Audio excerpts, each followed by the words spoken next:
अधिकारी और युवा साथी दिनेश जी, सुधीर जी, अखिलेश जी, अभिषेक जी, किशन जी, संदीप जी, राहुल जी, दीपक जी और रणधीर जी, इन लोगों का धन्यवाद कि मुजाहिदीन को उन्होंने समझा कि इस कार्यक्रम में मैं शामिल हो सकूं। इसके लिए बहुत बहुत धन्यवाद, आभार इसके लिए।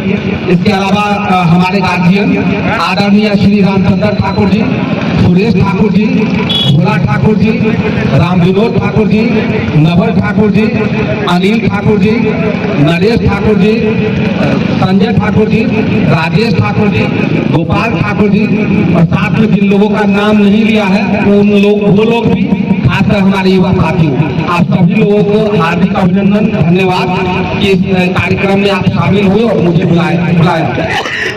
आज चूंकि पहला सोमवारी कल से है, सावन का शुरू हो रहा है, काफी पवित्र महीना है और भगवान महादेव जो है वो विध्वंस के देवता है। किसी भी नव निर्माण के लिए विध्वंस की आवश्यकता होती है। अगर आपको नया घर निर्माण करना है तो पुराना घर तोड़ना पड़ेगा, और यह जो विध्वंस है ये महादेव ही करते हैं। जो त्रिदेव है इसमें महादेव विनाश के, विध्वंस के देवता है। जब उनका डमरू रहता है, जब वो तांडव करते हैं तो विध्वंस होता है, और विध्वंस इसीलिए होता है कि उसमें नवनिर्माण हो सके, नया विकास हो सके।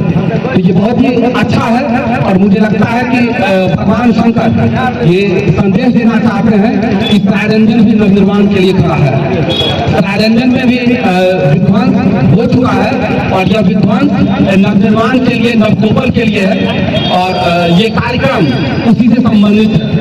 अन्यथा इससे पहले भी कई कार्यक्रम हुआ होगा, उसमें मुझ जैसे अकिंचन को शिरकत करने का मौका नहीं मिला था। और ये धार्मिक महत्व भी है कि ये जो बोलबम के साथी हैं उनका सेवा होता है। ये धर्म एक अलग किस्म का धर्म है, इसका अलग पुण्य होता है, और शांति से बेहतर तरीके से जो बोलबम के साथी हैं उनको ज्यादा से ज्यादा सेवा दे पाए तो ज्यादा अच्छा लगेगा। और मैं अनुरोध करता हूँ कि सेवा संघ से कि मेरे लायक अगर कुछ सेवा हो, मैं इसमें कुछ योगदान कर सकूं तो बिल्कुल मुझे बताएं, मुझे बेहद खुशी और गर्व की बात होगी। और जिस तरह मैं फिर कहता हूँ कि अभी आगामी कुछ दिनों में चुनाव है, बहुत तरह की बातें होंगी, बहुत तरह की चीजें होंगी, और मैं बहुत ज्यादा कुछ नहीं कहूँगा, बस यही कहूँगा कि जो प्रोपेगेंडा उड़ाया जाता है या उड़ाया जाएगा, कि मैं भगवान शंकर की सौगंध खाकर कहता हूँ कि दुनिया में किसी के पास भी इतना पैसा या शक्ति नहीं हुआ है कि सायरंजन के बेटा को खरीद सके या सायरंजन के बेटा को मैनेज कर सके। ये नहीं हो सकता है।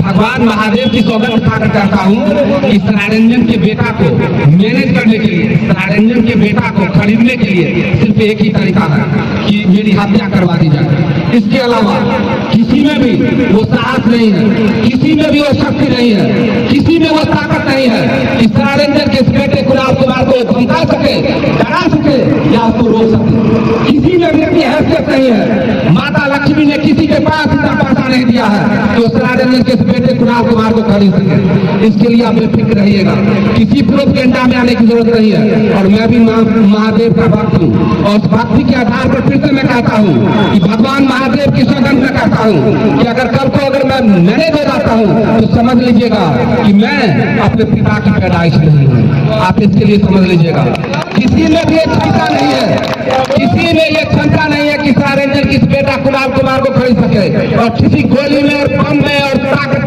भी में नहीं है कि कुणाल कुमार को डरा सके। ये संभव नहीं है। इसलिए बेफिक्र होइए और सब लोग तन मन धन से महादेव की आराधना कीजिए, और इस आराधना में अगर मैं कुछ सहयोग कर पाऊँ तो ये मेरा सौभाग्य होगा।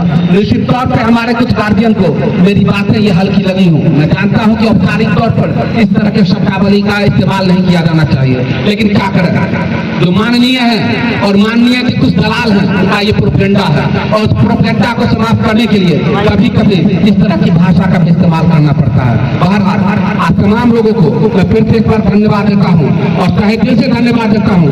और आप लोगों को मैं प्रशंसा करता हूँ, शहजादापुर और आसपास के तमाम लोगों का, कि इस तरह का आयोजन करते रहिए। और इस आयोजन में मुझसे तन मन धन जिससे भी सहयोग की आवश्यकता हो आप आदेश कीजिए, मैं 24 घंटा इसके लिए खड़ा हूँ। फिर से धन्यवाद, आभार, शुक्रिया।